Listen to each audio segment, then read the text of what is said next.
guarde, hermano, de una manera muy especial.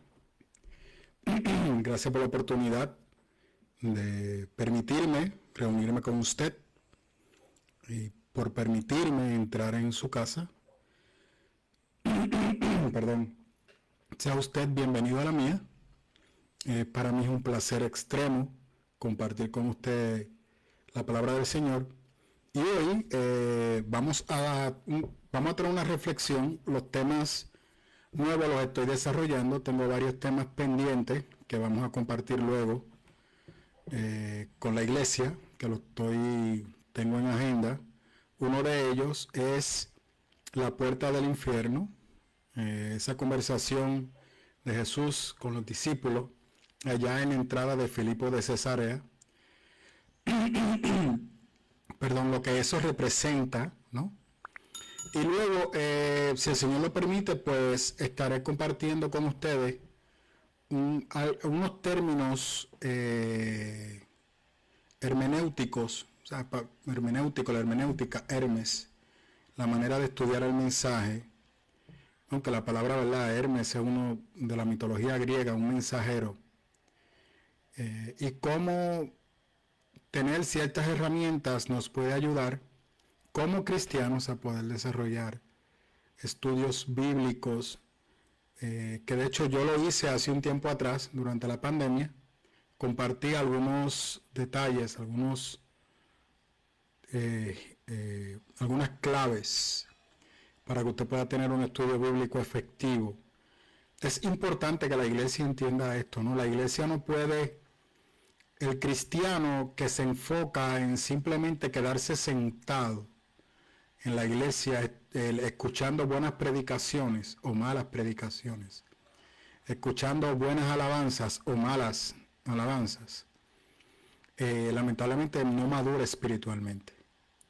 La fe cristiana no está diseñada para que usted se siente en una silla y ahí se quede el resto de su vida. No es así. Usted tiene que crecer. Y las iglesias tienen que permitir y crear un ambiente que los cristianos puedan madurar, puedan desarrollarse, puedan ocupar posiciones de liderato, puedan manifestar fuera de las cuatro paredes de la iglesia lo que es las bondades y el testimonio de Jesús, la gracia, el perdón, el amor de Jesús. Y en el siglo XXI donde vivimos, donde lamentablemente las iglesias se concentran más en estar reunidos y no crecer, podemos concluir que la culpa es porque muchos cristianos hemos olvidado la razón por la cual el Señor nos llamó. La iglesia está llamada a brillar. Y aunque como comunidad de fe nos hemos ido como que al otro extremo, y le pido disculpas porque una de las luces se me apagó, como comunidad de fe nos hemos ido a otro extremo en el aspecto de no compartir las buenas nuevas de salvación. Lamentablemente, pues nos hemos quedado en el aspecto de solamente congregarnos, recibir un mensaje que quizá nos inspire. Deme una oportunidad, por favor. Rose, se me fundió esta luz. ¿Me puedes dar la otra, por favor, que está allí? Hemos perdido el norte. Le pido disculpas, es que una de las luces se me fundió y me veo oscura. Déjame ver si puedo ajustar una de estas para que en lo que viene la luz de backup y la directora o la productora de esta transmisión, Rosemary Soto de Seguere, pueda asistirme. Gracias. Los cristianos estamos llamados a ser un ejemplo de amor y de esperanza en un mundo colapsado. Las personas, y eso es parte de lo que vamos a hablar hoy, no vienen a la iglesia porque un ángel le predicó. A veces nosotros pensamos que la mejor manera de esparcir el evangelio es simplemente pues dando una ofrenda para que alguien vaya y predique.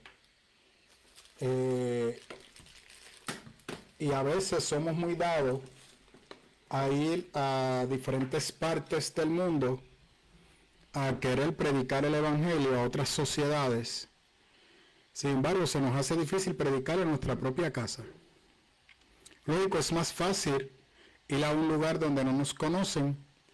Es más fácil estar en este lugar donde luego de yo compartir el evangelio, me voy para mi casa y sigo viviendo mi vida. Y evito el fanatismo religioso. Esa palabra, ¿verdad?, que muchos cristianos tratan de evitarle, el fanatismo religioso. Y porque pensamos que la vida cristiana es un fanatismo. Y lógico, si tomamos la palabra fanático, somos seguidores, somos imitadores de nuestro principal líder, que es Jesús, ahí no hay nada malo. Pero regularmente en diferentes culturas esa frase o esa expresión fanático tiene una connotación de ser un seguidor a ciegas que no tiene la capacidad de pensar, que no tiene su propio criterio y que es hasta cierto punto manipulado. De hecho, hoy en día vemos mucha manipulación de parte de la prensa hacia el pensamiento de la sociedad.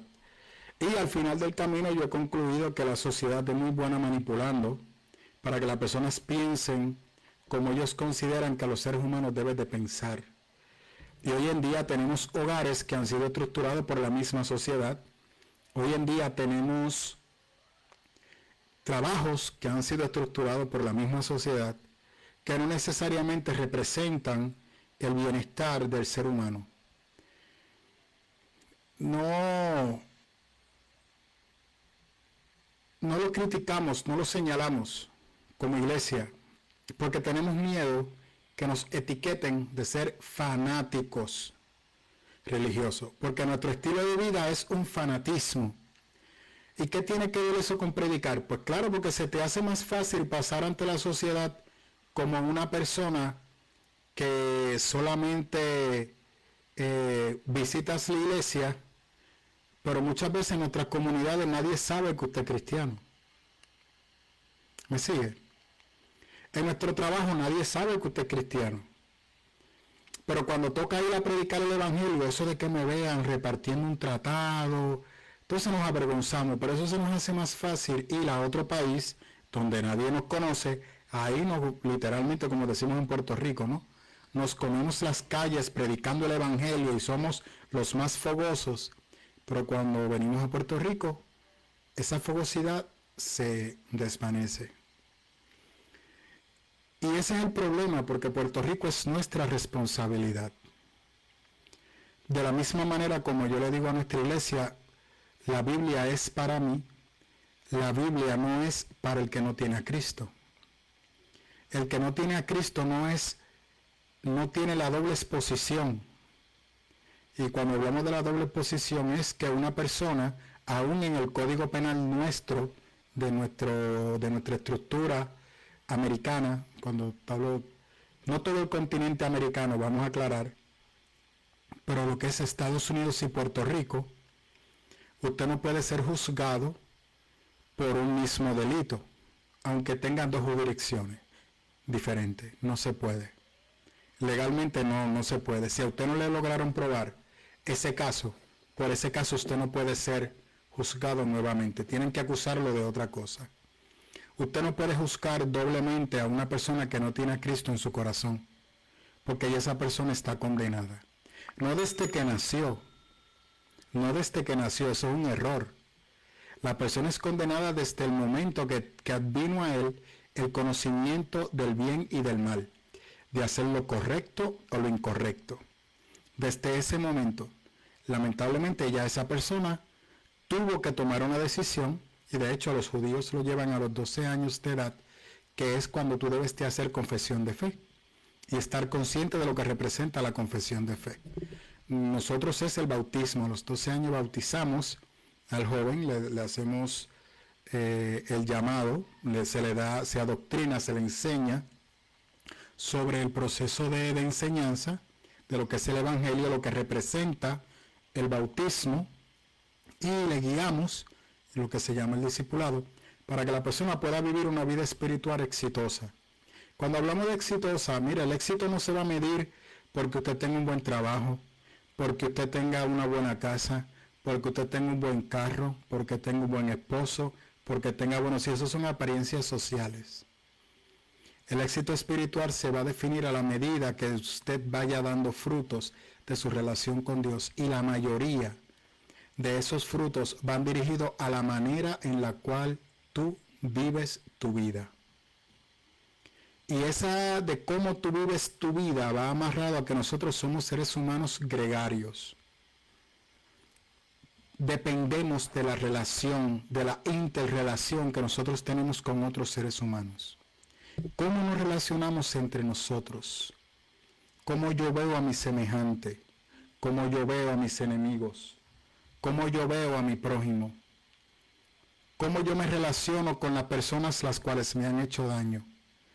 Esa es la manera en la que tú vives. Tener éxito laboral, tener una buena economía, eso va a ser producto de la mayordomía, de la sabiduría que el Señor te va a dar para tú poder dirigir tu vida, ser sabio en tus decisiones. Y como el cristiano no vive de apariencia, pues entonces va a dirigir su vida conforme al modelo de Cristo. Si tenemos un carro, amén. Si tenemos 2 carros, amén. Pero eso no me llena. Eso son simplemente bondades que yo pueda tener. Pero lo que realmente me llena es yo poder saber que mi vida da testimonio de Cristo y que yo puedo agradar a Cristo en la manera en la cual yo trato a mi semejante. Pero yo no lo hago para que la gente me aplauda. Yo lo hago porque Dios me manda a hacerlo. Y esto es como la humildad. Llega un momento que yo lo hago de una manera tan agradecida que ya no es una carga, ya no es que Dios me manda a hacerlo. Lo hago porque Él me ha enseñado así y ya lo hago de una manera natural. Si alguien me ofende, tengo la capacidad de trabajarlo rápido porque es como Dios me ha enseñado. Número 2, y algo que aprendí de una predicación de hace mucho tiempo, del pastor Batista es su apellido. Y la enseñanza de este predicador, de eso, wow, hace ya como unos 15 años, porque Sofía va para 12 años, 15 años. Él dijo, cuando tú no perdonas, tú eres esclavo de esa persona. Y Dios no te llamó a ti para ser esclavo, Dios te llamó a ti para ser libre. ¿Qué significa eso? Que cualquier persona que te ofenda, que te hiera, que te haga daño o que trate de hacerte daño, tú perdonas. Y vives la vida llena de gozo y de paz. Porque la paz que el Señor te va dando a ti trasciende. De la misma manera evitas ofender. De la misma manera evitas vanagloriarte de tus éxitos, de tus logros. Yo he conocido tantas personas humildes y sencillas en Cristo, que cuando uno se entera de los títulos que ostenta, no va acorde con la manera que trata a los demás seres humanos.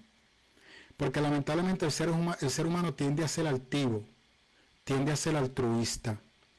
Y cuando tiene poder o cuando tiene dinero, trata a los demás como inferiores y con desprecio. Simplemente porque no son iguales a él. ¿Por qué todos los seres humanos somos iguales? ¿Qué nos distingue? El color de la piel, pero en nuestro interior, nuestra composición anatómica es exactamente la misma. ¿Qué es realmente lo que según la sociedad diferencia a los seres humanos? Las clases sociales, que usted puede ostentar una propiedad muy chévere, pero al final de cuentas, cuando vayamos a la tumba, ¿cuál es la diferencia de la muerte del rico a la muerte del pobre? Es la misma. Los dos van a un ataúd y los dos pasarán por el proceso de putrefacción del cuerpo. Exactamente igual. No hay diferencia. ¿Cómo nace el rico? ¿Cómo nace el pobre? Nacemos exactamente igual. Por el mismo proceso, somos iguales. Y al final, por más riquezas que logres amasar de este mundo, como dice Job, no te llevas nada, todo se queda aquí. Sofía, tráeme un fósforo para prenderle esa vela. ¿Me la pones aquí, please? Perdóname, hermano. ¿Me sigue? Ese es el proceso por el cual el ser humano pasa. Y eso es lo que Cristo está tratando de enseñarnos. Y permítame decirle algo. Cristo es la máxima expresión de lo que es la vida, de lo que es Dios.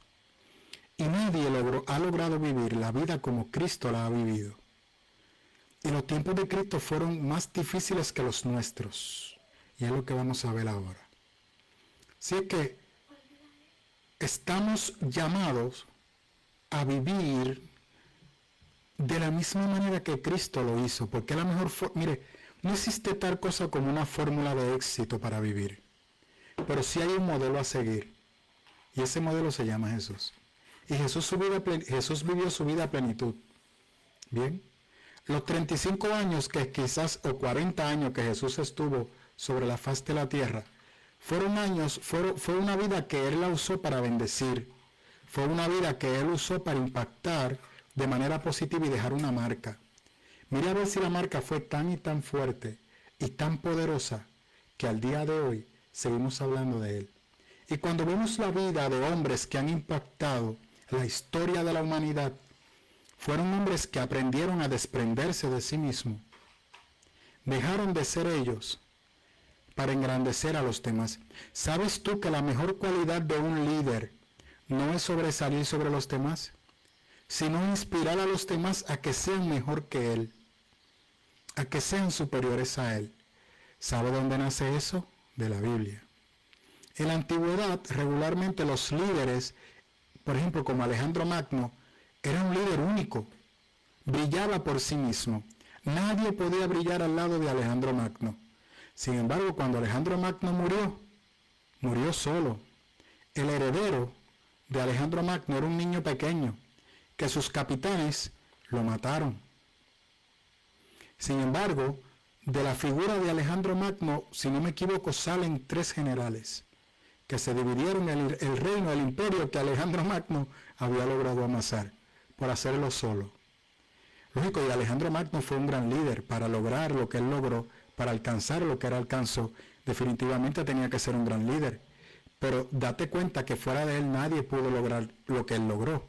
No inspiró a los demás a que fueran mejor que él. Luego, de ahí en adelante, los próximos reyes de Roma quieren imitar a Alejandro, quieren parecerse a la figura de Alejandro, quieren peinarse como Alejandro, quieren un caballo bucéfalo como el de Alejandro, pero ninguno logró tener el impacto de la figura de Alejandro.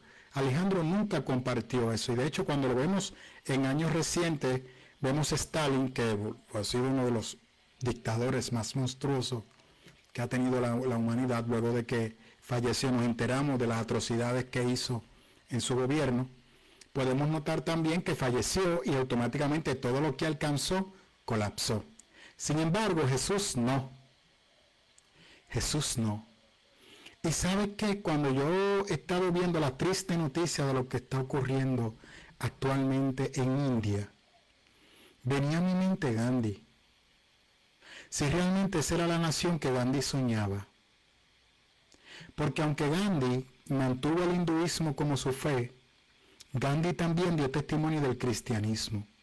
Y contrario a lo que usted piensa, hoy en día hay un ministerio poderoso y grande en la India de instituciones cristianas que están ayudando a esa sociedad a que se levante. Y hay muchas comunidades cristianas que se han mantenido de pie. Sin embargo, en esas comunidades cristianas el virus no ha dado tan fuerte como las otras partes del mundo. ¿Por qué? Porque todos estos rituales que hacen en India, que hacen los hindúes, porque indio es el gentilicio de India, así que los indios son, las personas que viven en India son indios, pero la religión oficial de India es el hinduismo. Así que tenemos que separar dos cosas, porque hay muchos indios que son cristianos evangélicos, también hay un grupo grande de indios que son islámicos, y hay otro grupo de indios que son hindúes. Y muchos de estos indios tienen unos rituales bien extraños que comparten entre ellos, Y lamentablemente el virus está haciendo estragos en este país. Se añade que dentro de la estructura india, usted tiene que están las castas, que son los grupos, clases sociales, adinerados, y están lo que Gandhi le llamó los intocables, que eran los pobres. Y los ricos están en un grupo, los pobres están en otro. Y lamentablemente ese desfase social hace que los ricos se protejan y los pobres que sobrevivan como puedan. Así que en un proceso de vacunación en India, ¿sabe lo primero que se van a vacunar? Lo de las castas altas, porque merecen ese lugar, merecen la primera posición. De hecho, tanto es así que está prohibido que alguien de la casta alta se case con uno de los intocables. Y si ese joven se casa con una joven pobre, queda desterrado totalmente de su familia y rechazado, porque no ha entendido el proceso de su encarnación. Porque en India, la pobreza está amarrada a la fe. Por eso es que es tan difícil arrancar esa estructura del hinduismo. Y por eso, cuando yo veo a estos artistas como Ricky Martin y esta gente, o estos grupos que tratan de promover estas injusticias que hay en India con la religión y con las fiestas que hacen los indios, no saben lo que están haciendo. Están promoviendo la desigualdad y el atropello hacia los seres humanos, principalmente en India, que es una nación que necesita salir de esa pobreza. Pero como está amarrado a la fe, al hinduismo, lamentablemente, que lo vamos a ver ahora también, en el hinduismo hay unas estructuras de reencarnación. Y a la medida que tú vas reencarnando, ahí viene el famoso karma. Tú haces algo malo y esa maldad te va a perseguir mientras tú sigas reencarnando hasta que logres pagar esa maldad. Lo que haces bien te traerá bien. Lo que haces mal, pues traerá mal. En el cristianismo no funciona así. Eso el karma, pastor, no, el karma no funciona en el cristianismo. Porque claramente Cristo dice, al que te haga mal, hazle bien. Porque si tú respondes bien con bien, al que te hace bien o hazlo bien, no, tú tienes que hacerle bien a todo el mundo. No puedes mirar a quién ni puedes esperar nada a cambio. Por eso ser cristiano no es tan fácil, como muchas veces se predica de manera distorsionada. Y según las personas van reencarnando, según el hinduismo, es que vas aumentando de casta. ¿Qué sucede? Que si tú sigues naciendo pobre, significa que tú estás arrastrando una maldad, una maldición, y por eso el rico no puede acercarse a ti. Porque el que está en una clase mayor no puede acercarse a ti, porque entonces se va a contaminar. Porque entonces se va a afectar. Porque entonces la maldición tuya se le va a transferir a ellos. Lógico, hay otros detalles más complejos, ¿no? Pero no quiero entrar en ellos porque de eso no es lo que quiero hablar hoy. Sí quiero que puedan ver la diferencia entre el cristianismo y cómo la fe cristiana va haciendo la diferencia, como lo vemos a paso firme, perseverante de muchos cristianos en India, ¿verdad? Y uso este ejemplo de India porque es lo más cercano que tenemos, pero también tenemos a Perú, tenemos a México, y usted recuerda hace 2 meses atrás, salió a la luz de que muchos ricos se estaban vacunando, mientras los pobres no estaban teniendo acceso a las vacunas, y eso salió a la luz pública. Lo triste es que salió y lo apagaron rápido porque los medios de comunicación son controlados por las personas adineradas. Porque lo mismo sucede en México. En México hay 2 clases sociales, o tú eres rico o tú eres pobre. Y según me han comentado, he visto algunas noticias, pocas, pero muchas, algunas, que se cuelan. Lo mismo está pasando en República Dominicana. Los ricos se han vacunado en su mayoría y ahora es que está llegando a los pobres. O sea, y esto lo vamos a estar viendo, esta injusticia, a través de todas las sociedades. Y eso es lo que hace diferencia en el cristianismo. Amén. Y por eso vamos a la base bíblica de hoy, que está en Lucas 21:1. Voy a leer de la versión Dios habla hoy. Jesús estaba viendo a los ricos echar dinero en los cofres de las ofrendas. Y vio también a una viuda pobre que echaba 2 moneditas de cobre. Entonces dijo: de veras les digo que esta viuda pobre ha dado más que todos, pues todos dan ofrenda de los que les sobra, pero ella, en su pobreza, ha dado todo lo que tenía para vivir. Señor, te damos gracias en esta noche por la oportunidad que nos brinda de estar aquí en tu casa, Señor, para bendecirte, para honrarte. Te pido, Señor, de una manera especial por cada uno de mis hermanos que pueda tener acceso a esta transmisión. Te pedimos, Señor, por los hermanos que están enfermos, nuestra hermana Librada, nuestra hermana Petra, nuestra hermana Damaris. Te pido, por favor, una bendición especial para cada uno de ellos. Glorifícate, por favor, en su salud. Glorifícate, por favor, Señor, en su cuerpo. Y te pido, Señor, de una manera especial por cualquier persona que pueda tener acceso a esta transmisión y pueda estar pasando por alguna necesidad difícil, Señor, que sepa, Señor, que tú tienes una iglesia que has mandado para que tenga cuidado de ellos, que se acerquen libremente a tu casa, que se acerquen, Señor, porque aquí recibirán alivio, recibirán palabras de paz, recibirán fuerzas y recibirán, Señor, el amor, el apoyo que todos necesitamos para poder sobrellevar cualquier carga. La gloria y la honra es tuya, Señor. Amén.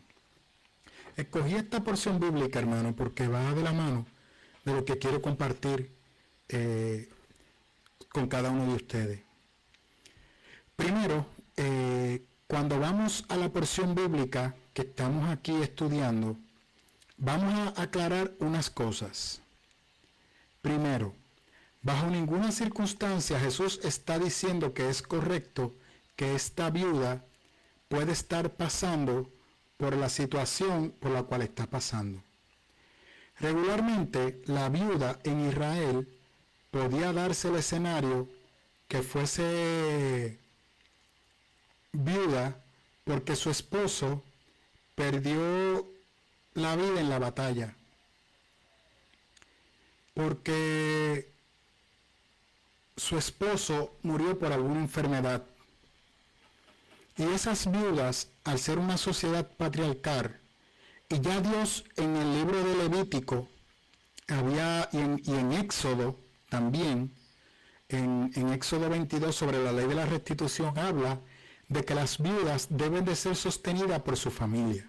Mire, recuerde, hermano, que cuando la nación de Israel llega a la tierra prometida, la tierra que Dios ya le había entregado a Abraham, que luego la toma en herencia a los que salen de Egipto, lo que llega de Egipto es una familia, son las 12 tribus.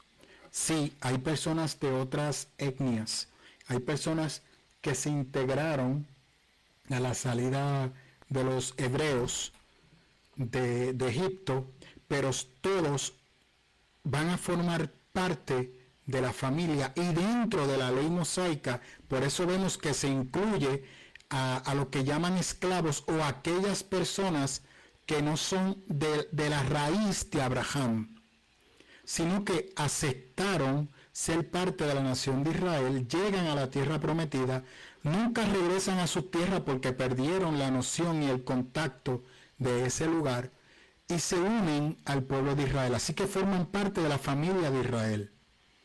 Por tal razón, cuando una viuda fallecía, y de eso usted lo va a ver en el libro de Ruth, dése cuenta que cuando Ruth pierde todo, el pariente más cercano a ella está tratando de tener cuidado de Noemí. ¿Por qué? Porque Noemí es familia de Boaz. Y al ser familia de Boaz, date cuenta que Boaz, cuando manda a recoger la tierra, lógico en este caso porque le llamaba la atención Ruth, pero date cuenta que lo que decía es, déjale también 2 o 3 granos de primera. Porque el grano de primera era para negociar, era para intercambiar. El grano de segunda, de hecho el mismo Boaz consumía grano de segunda. No vaya a pensar que el grano de primera era para los ricos. En ese momento histórico no, era simplemente el grano para negociar. El grano de segunda, y a veces, se dejaban de los dos. Simplemente se recogía y con toda la intención, no era barrer todo, limpiar todo. Era barrer, era tomar cierta cantidad y dejar el restante para que las viudas y los niños se pudiesen alimentar, porque era un mandato que no podía existir una viuda con necesidad en Israel.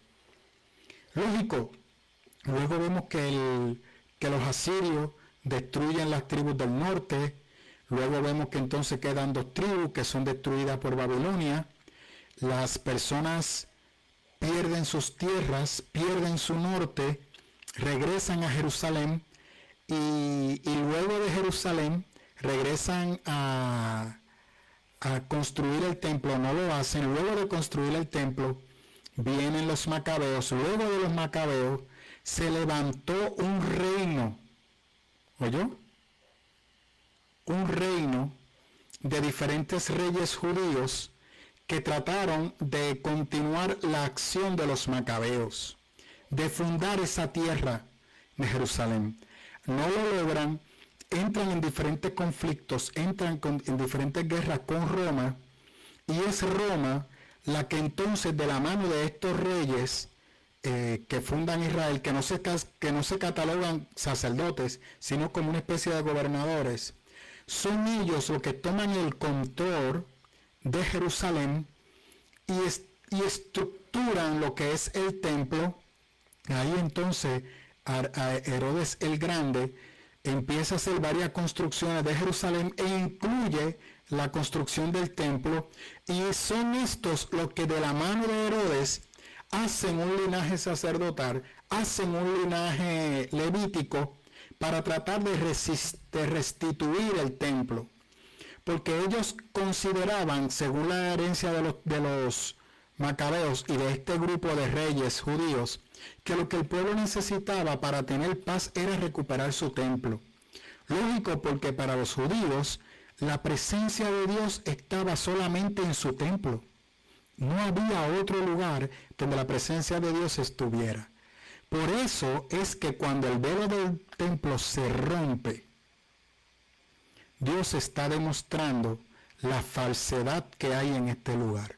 No es el libre acceso a la presencia de Dios como algunas personas interpretan. Eso no tiene nada que ver, porque la presencia de Dios no estaba ahí. La presencia de Dios estaba en la cruz. Y ese lugar, el lugar más sagrado del templo de Israel, se desgarró el velo. Ahí no hay nada. Esto es una mentira. Esto es una falsa. La verdadera presencia de Dios está en el lugar que tú no quieres ver. La cruz. ¿Sabe por qué no lo quieres ver? Porque ahí se manifiesta lo peor de ti. Y tú no quieres enfrentarte a lo peor de ti. Tú le huyes a lo peor de ti. Wow. Fuerte, ¿verdad? Por tal razón, la sociedad de Israel, hasta cierto punto, empezó a copiar, empezó a imitar la tradición romana. Y la tradición romana era una tradición increíble, porque la rechazaban, pero tomaron muchos hábitos de ellos. Y usted lo va a ver. Por ejemplo, usted va a tener a Orígenes, que es uno de los filósofos judíos de esa época bien conocido, y es un judío helenista. Usted va a tener a un Flavio Josefo, que es judío, pero muy alineado al Imperio Romano. Y usted va a tener dentro de la Biblia a los saduceos, que eran aliados del Imperio Romano. No tenían problema con el Imperio Romano. Y aunque los fariseos reclamaban que ellos no se contaminaban con nadie, tomaron la misma actitud de los romanos, de que ellos eran intocables, de que la casta religiosa estaba por encima de los pobres. Por eso la conversación de los fariseos con Jesús: ¿quién pecó, maestro, este o sus padres? Porque ellos habían justificado la pobreza por la maldición generacional. Pero cuando tú vas al Antiguo Testamento, desde Deuteronomio, Ya se dice que cada cual va a pagar por su culpa. Desde los profetas dicen, mira, no, cada cual tiene que pagar por su pecado. Pero entonces, ¿por qué ellos siguen arrastrando eso? No, pastor, es que no tenían conocimiento. No, perdóname, perdóname. No, ellos tenían conocimiento. Pero estaban aplicando la ley para poder justificar la acción de poder tener a un lado y de no tener que ensuciarse las manos con aquellos que no tenían nada que darles, que eran los pobres. Y dentro de este grupo estaban las viudas. Así que dentro de esa estructura religiosa distorsionada, colapsada, esta viuda se levanta y entrega una ofrenda que es todo lo que tiene para vivir. No sabemos si esa última moneda era lo que le quedaba de su dote. Cuando las jóvenes doncellas se iban a casar, regularmente la joven tenía, de 12 años en adelante, la joven se podía casar. Pero el marido o el que pretendía a la joven tenía que entregarle a la familia una cantidad de dinero o de cabras o de telas o de prenda, algo que se pudiese relacionar con el valor de esa joven. Y esa dote regularmente le establecía a la familia, que literalmente, se calculaba en base a lo que a la familia le había costado desarrollar a esa joven. Le pido disculpas, es la tradición y no puedo, me gustaría ponerlo más bonito, pero es así. De hecho, hoy en día en India eso se da, en la Liga Árabe también eso se da. Así que el hombre tenía que pagar esa dote a la familia. El padre, el patriarca, recibía esa dote, tomaba una porción para él y le entregaba una porción a la joven. Regularmente, si eran cabras, él las negociaba por monedas, si eran alfombras, si eran cualquier tipo de material o de producto que pudiese ser equiparado al valor que se había estipulado de la dote, pues se daba en moneda para la joven. ¿Para qué? Para que ella la pudiese guardar. Esa dote le iba a servir a la joven. Si su marido fallecía, ella entonces se podía sustentar con esa dote. Ella tenía que administrar sabiamente ese dinero para que le durara el resto de su existencia. Por eso usted ahora le hace sentido la parábola de la viuda que pierde una moneda. Y por eso ella hace tanta fiesta al encontrar la moneda. Lógico, Cristo está usando ese ejemplo para lo que representa una vida que se pierde, porque literalmente es una vida que está en juego. Es su vida la que está en juego. Es su salud económica, es su salud emocional la que está en juego. Y por eso ella pide que toda la comunidad la ayude a buscar esa moneda, porque eso está fríamente calculado para que le dure el resto de su existencia. Así es que esta viuda, que debido a que tenía que maximizar sus recursos, no podía darse una vida con mucha apariencia, con muchos lujos, va a dar su ofrenda al templo. Y no sabemos la provisión de la viuda. No me cabe la más mínima duda de que los discípulos se hicieron cargo de ella, porque a eso voy ahora. La iglesia debe de entender de que nosotros tenemos la responsabilidad de cuidar a los nuestros, a los necesitados. Muchas veces nosotros pensamos que eso le toca a los ángeles. Muchas veces nosotros pensamos que eso le toca al gobierno. Eso no le toca al gobierno, le toca a la iglesia, nos toca a nosotros. Yo siempre le he dicho a nuestra iglesia que nosotros tenemos que cubrir primeramente la necesidad de los nuestros y entonces vamos a nuestros alrededores. Porque hay momentos donde las comunidades cristianas se enfocan en la sociedad y se olvidan de los locales. Mire, en las iglesias hay personas que le cortan la luz. En las iglesias hay personas que no pueden diezmar aunque quieran, porque tienen que usar ese dinero para cubrir los gastos de su hogar. Porque tienen una mamá enferma y todo su dinero está dirigido para su mamá. Porque tienen que escoger entre pagar la luz o pagar el agua, porque ahora mismo en Puerto Rico hay mucho dinero por ahí en la calle corriendo, el cual ya se está acabando. Y ya estaba leyendo que se estima que para final de año las quiebras se van a disparar y que esta burbuja que se ha creado, las personas van a empezar a entregar casas, carros y propiedades que han adquirido producto de esta falsa realidad, porque hemos tenido una especie de bonanza y muchas personas no han creído, no han hecho reservas. Y tenemos personas en las iglesias que tienen muchas, lógico, hoy en día es diferente, hoy en día no tenemos viudas, pero sí tenemos personas necesitadas. Tenemos personas que solamente viven de su seguro social. Y lo que reciben del seguro social lo tienen que usar para sus medicamentos, para sus citas médicas.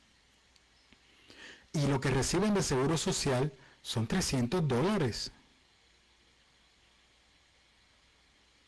¿Cómo usted vive con $300 del seguro social? $600 entre esposo y esposa. ¿Cómo usted vive? Cuando de compras nada más se van $150. Y en medicamentos.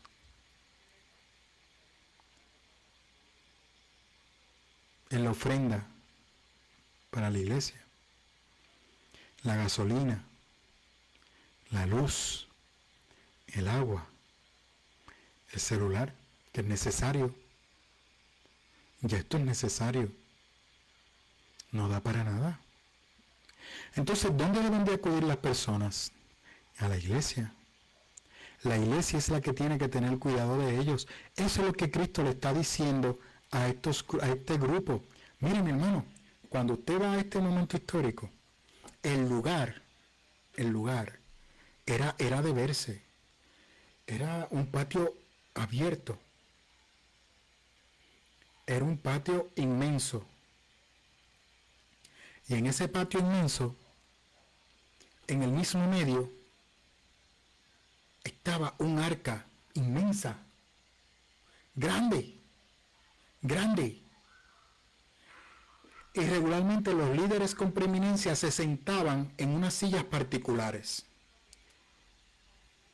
Que quizás el joven rico, que se fue triste, cuando Jesús le dijo lo que le dijo, debió de estar allí sentado y viendo todo aquel espectáculo. Y quizás mirando a Jesús con medio por encima del hombro. Y estaban todos sentados. Y aquella arca brotando de oro, de plata, de ofrendas carísimas. Estoy tratando de que usted pueda ver el escenario, ¿no? Y aquella señora llega y echa su monedita de cobre. El cobre no tenía un gran valor. Y lo echa en el arca. Eso no era nada. Porque aquello estaba brotando y todo el mundo, para tratar de agradar al sumo sacerdote y lograr la reputación ante la sociedad. Ahí era cuando ellos se votaban y daban unas ofrendas terribles. Porque entonces, mientras más tú podías ofrendar, mayor era tu espiritualidad. Mayor era tu confianza en Dios. Mayor era tu bendición. En otras palabras, tú ofrendas mucho, usted es un siervo de Dios. Usted es un verdadero israelita. Dios a usted lo ha bendecido. Y te seguirá bendiciendo, porque tú eres un dador alegre. Pero solamente tú tenías que salir del templo y caminar 15 minutos y te encontraba con la pobreza rampante de Israel. Por eso las casas de los ricos están cerca del templo. Y los pobres, como son pobres, son malditos por Dios. Y Cristo dice, no, a ellos yo he venido. Porque ¿Para quién viene el médico? ¿Para el enfermo o para el sano? Es el necesitado. La iglesia tiene en su agenda el necesitado. ¿Realmente nos importa el necesitado? Puerto Rico tiene una llaga social. Puerto Rico se nos está destruyendo. Aún en las emisoras seculares la gente está sorprendida con la violencia rampante de nuestro país. Lógico, la misma violencia que ellos promueven, la misma violencia de la cual ellos son parte.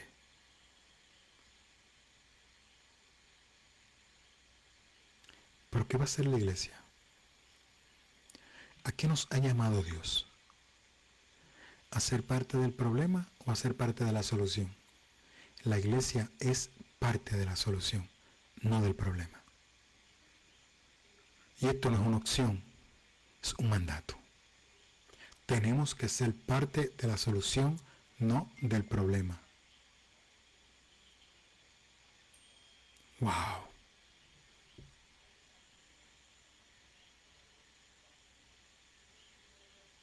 ¡Wow!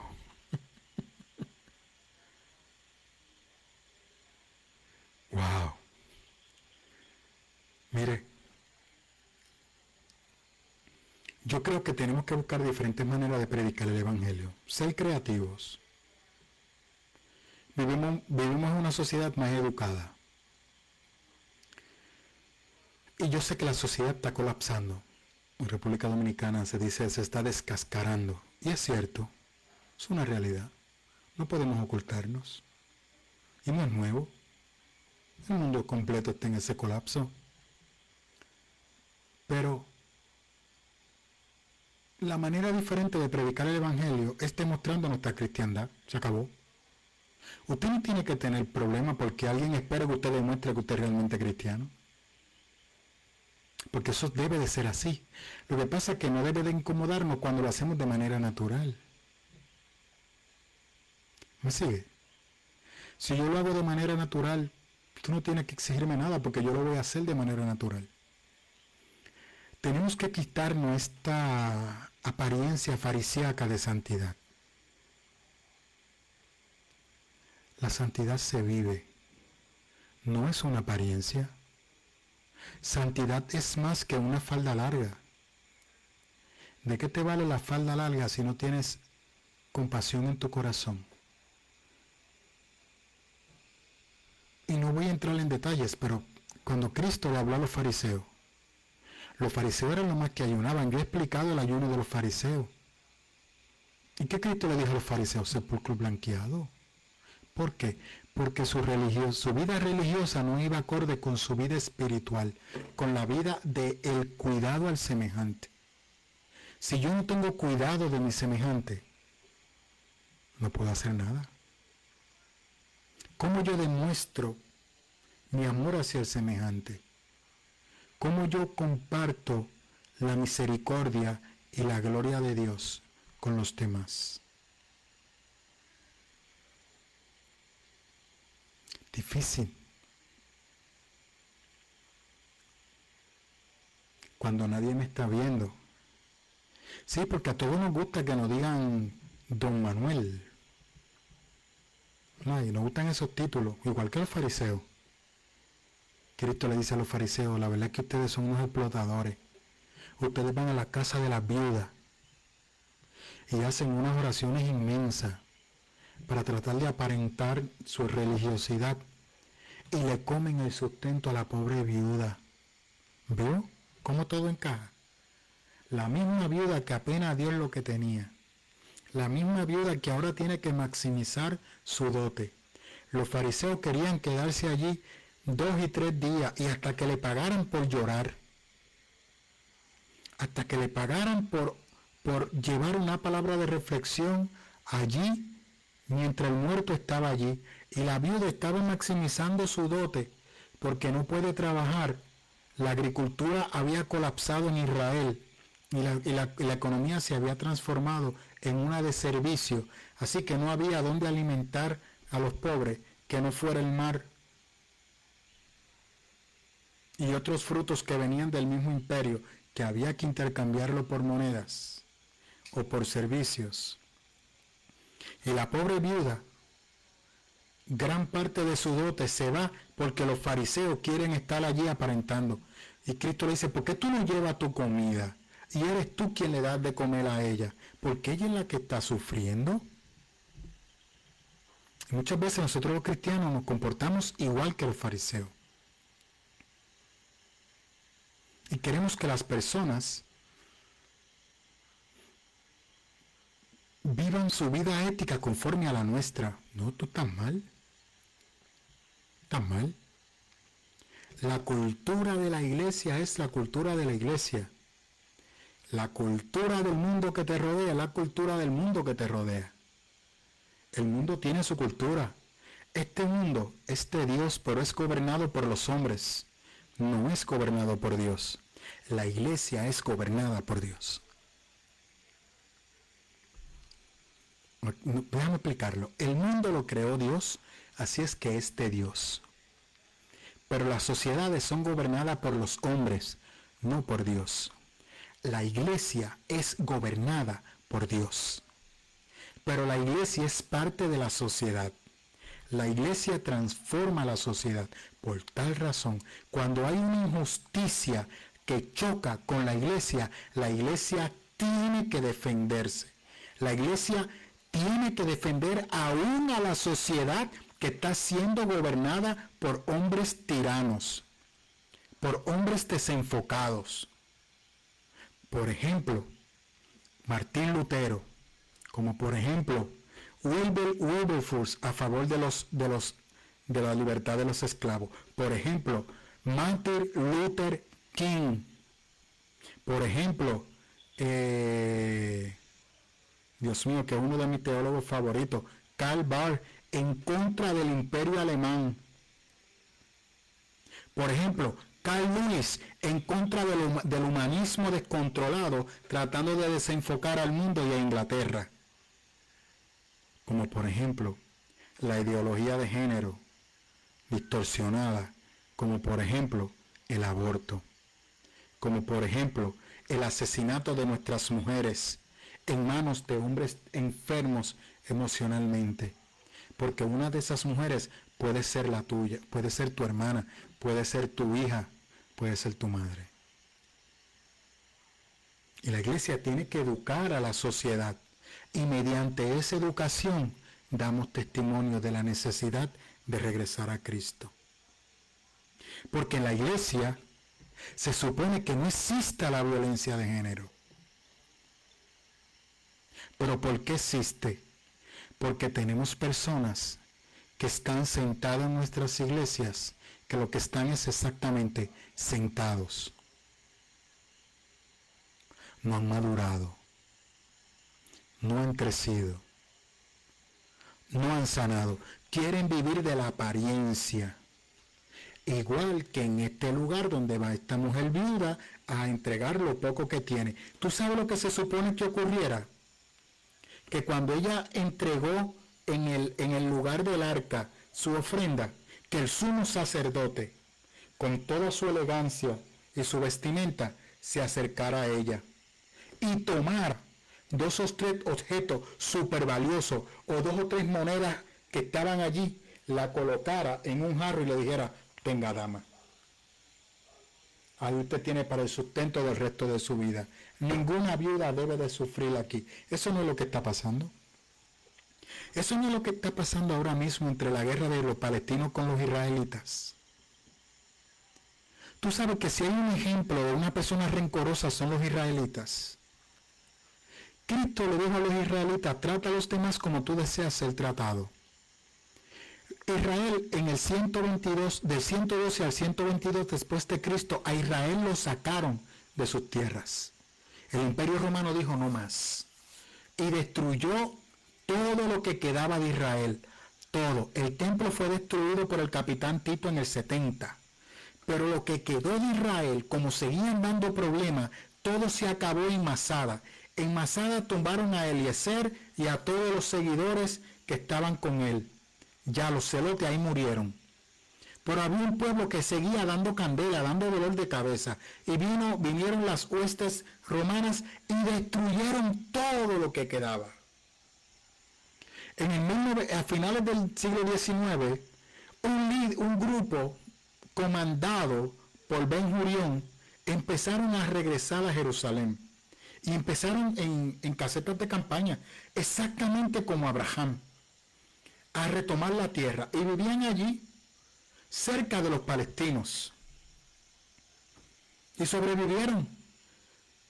En el 1948 se aferraron a la masiva persecución de Hitler contra los judíos alemanes, porque habían unas comunidades inmensas de judíos en Alemania, de la misma manera que había una inmensa comunidad de judíos en España y en otras partes del mundo, pero por alguna razón, quizás producto de la reforma protestante de Martín Lutero en Alemania, muchos judíos salieron de Italia, salieron de Roma para irse para Alemania, porque allí no eran perseguidos, aunque Martín Lutero, ¿verdad?, pues escribió un libro muy interesante, una dieta, hablando sobre por qué los judíos ya no eran el pueblo de Dios y por qué debieran de ser erradicados. Y algunos dicen que, ¿verdad?, pues Hitler tuvo acceso a ese libro.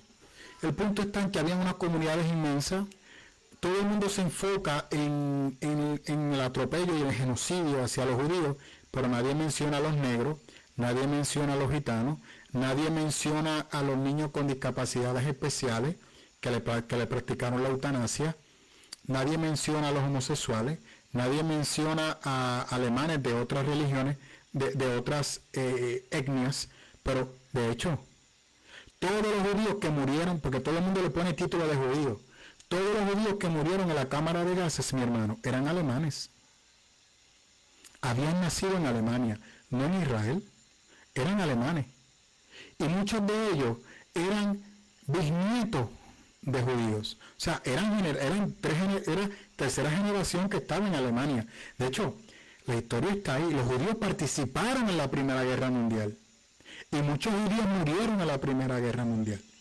Y los alemanes reconocieron la participación de los judíos en la Primera Guerra Mundial, aunque la perdieron. Y lamentablemente en la Segunda Guerra, pues vemos el ataque de eliminar, con el único propósito de quitarle la riqueza a los judíos, vamos a decir las cosas como son. Y entonces inician esta persecución contra los judíos. Y producto de esa persecución en el 1948, Inglaterra sale de todo el territorio ocupado, producto de la Primera Guerra Mundial, sale de todos los territorios ocupados, y no es que reconocen al Estado judío, porque tanto los americanos como los ingleses tenían manos atadas con los árabes, porque en la Primera Guerra Mundial, producto de la Revolución Industrial y del proceso de usar la gasolina para vehículos, ¿verdad? Y usted tiene los Rockefeller de la vida, pues se hincaron muchos pozos petroleros en zonas que eran de estos grupos, de estos beduinos, producto de la Guerra Mundial, Primera Guerra Mundial, que no tenían nada y se fundaron unos pozos petroleros. Y los americanos y los ingleses necesitaban del producto que estaba en manos de los árabes, que ellos tuvieron que dejarle en su administración, y por eso hoy en día usted ve a los Emiratos Árabes, pero su riqueza se fundamenta en el petróleo. Y los ingleses, por evitar problemas con los árabes, no le entregaron a los judíos y al reclamo de Ben-Gurión las tierras israelitas. Así que simplemente ese 12 de marzo, creo que fue, el ejército inglés se va y deja libre la tierra de Israel. Y los israelitas, con el poco armamento que tenían, reclamaron esa tierra para ellos. Sí, de una manera milagrosa, logran echar fuera al ejército egipcio, que trató de atacarlo, no le fue nada bien, tuvieron que irse, y la nación de Israel reclama esa tierra para los israelitas. Y en un mensaje que Ben-Gurión da a la nación, dice que por fin Israel tiene una tierra donde pueda vivir, que fue su tierra por herencia. Porque fueron nómadas por muchos años, lo cual es cierto. Pero ahora le niegan lo que ellos no tuvieron a los palestinos que estaban allí. Vamos, no habían hecho los desarrollos que los judíos han hecho, estamos claros. Sí que tienen la amenaza de Hamás, y es cierto que ellos dicen que el gobierno de los palestinos, de ese lugar de la Franja de Gaza, pues reconoce un gobierno que lamentablemente pues respalda a las milicias de Hamás, lo cual es cierto. Pero entonces quieren que los palestinos nombren a alguien que ellos quieran, pero porque hace 2 meses atrás a Netanyahu le hicieron una marcha para que Netanyahu se fuera del poder, y Netanyahu no se fue del poder.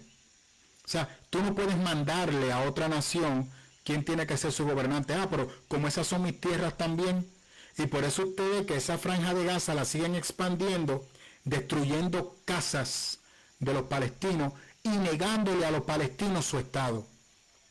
Y una de las cosas que tengo que decir que el presidente Trump había logrado el año pasado era que la Liga Árabe reconociera a Israel como Estado e Irán lo hiciera como Estado, y todos se habían reunido, incluyendo a Netanyahu, y habían llegado a unos acuerdos para que Palestina se reconociera como Estado.